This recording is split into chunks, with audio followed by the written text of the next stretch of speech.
Hello बच्चों, आज हम लोग देखेंगे कि किसी भी बोर्ड एग्जाम में किस टाइप से तुक्का लगाया जा सकता है और इस तुक्का के द्वारा 90 प्लस स्कोर कर सकते हो बच्चों, अगर एमसीक्यू क्वेश्चन हो तो आज के दौर में सभी एग्जाम में एमसीक्यू क्वेश्चन पूछा जाता है, इसलिए इस वीडियो को अंत तक देखिए बच्चों, अंत तक देखना है। तो सबसे पहले हम देखे हैं चरण के बारे में। चरण लिखे तो 3 चरण लिखे, चरण 1, चरण 2 और चरण 3। स्टेज 1, स्टेज 2 और स्टेज 3 इस टाइप के हम बांट दिए। तो स्टेज 1 में वो सब क्वेश्चन आता है जिसको आप आसानी से बना सकते हैं। ठीक है बच्चों, तो सबसे पहले जो आसान आसान क्वेश्चन है उसको बनाना चाहिए, आसान वाला। जिसमें डाउट है हल्का फुल्का उसको बनाना चाहिए, और जो कठिन है उसको अभी छोड़ देना चाहिए बच्चों।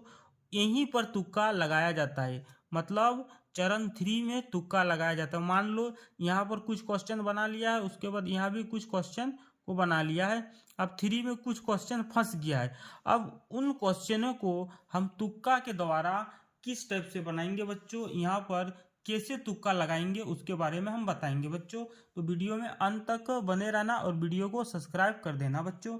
अब देखेंगे कि कैसे तुक्का लगाया जाता है और 90 प्लस स्कोर किया जाता है। तो यहाँ दिया है choose all of the above, मतलब इनमें से सभी, जहां भी रहेगा सभी बच्चों इनमें से सभी वो राइट आंसर होगा। मान लो ए बी सी और डी, डी में दिया है कि इनमें से सभी, हमेशा डी में रहता है सभी, तो इसका राइट आंसर हो जाता है डी। जहां भी सभी रहेगा बच्चों वही आंसर होता है, तो वही बताया गया बी नंबर में, choose all of the above, अगर एमसीक्यू क्वेश्चन में रहेगा तब। और ये हमेशा डी में मिलता है, अगर इनमें से सभी रहेगा तो उसको टिक कर देगा बच्चों, टिक कर देना। ठीक है, उसके बाद हम लोग देखेंगे दूसरा में इलिमिनेशन विधि या मेथड, निकाल विधि हम इसको बोल सकते हैं बच्चों, निकाल विधि। अब निकाल विधि में मान लेते हैं बच्चों इस टाइप का ऑप्शन है ए बी सी और डी। अब इसमें से हमको ए और बी ऐसा लग रहा है कि ये डी, ए और डी सॉरी डी ऐसा लग रहा है कि ये आंसर नहीं हो सकता है, डी तो काट देंगे, फिर ए को भी काट देंगे। अब ये दोनों में से बच्चों सोचेंगे कि क्या आंसर होगा, तो आमतौर पर इस दोनों में से दोनों ही करेक्ट आंसर होता है बच्चों। तो हम क्या मारेंगे इसके बाद हम माइंड में थोड़ा सोचेंगे कि दोनों में से क्या होगा, और माइंड रियलाइज कर लेगा। माइंड कहीं या कहीं उस टाइप से कुछ भी चीज पढ़ा होगा तो बता देगा, और बताने के बाद जो भी बताएगा, मान लो बी बताए तो बी उसका राइट आंसर हो जाएगा बच्चों। उसके बाद हम देखेंगे ये एक मोस्ट इंपॉर्टेंट पॉइंट है, extreme value are not an answer. मतलब मान लेते हैं ए बी सी और डी 4 ऑप्शन दिया है, और इसका जो वैल्यू है बच्चों, मान लो इसका वैल्यू दे दिया है 0, इसका 2, इसका 4 और यहाँ 20 दे दिया है। ऑप्शन में इस टाइप का दिया है बच्चों। तो एक्सट्रीम मतलब होता है ना ही कम होगा ना ही ज्यादा होगा, जो पास में होगा बच्चों वही आंसर होगा।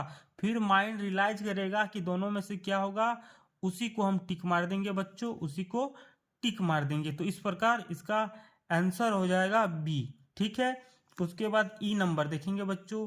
ई नंबर ये भी एक इम्पॉर्टेंट पॉइंट है।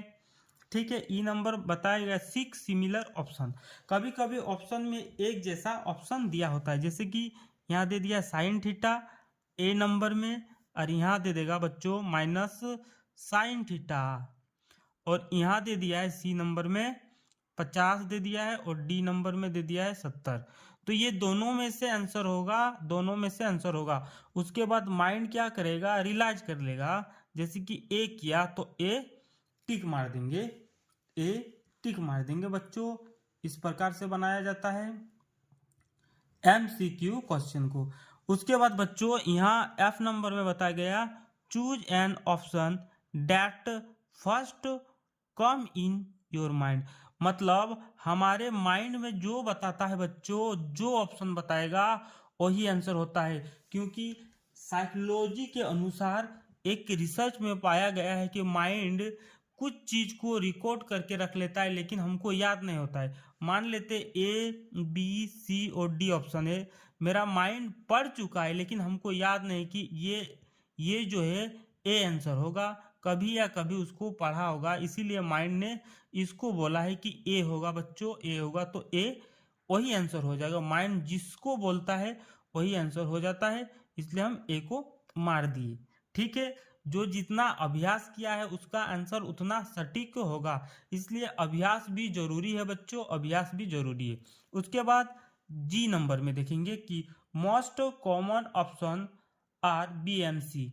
देखो ए और बी सी और डी रिसर्च में पाया गया कि ना ही ए आंसर होता है और ना ही डी, बी और सी में ही आंसर होता है बच्चों, बी और सी में ही आंसर होता है। यह प्रूव्ड किया गया है और यह देखा गया कि 90% जो है आंसर या तो बी है या तो सी है।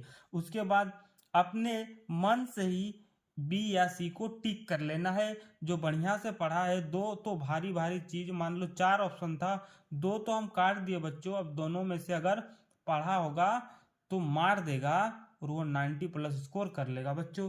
Thank you for watching my video, please subscribe this channel.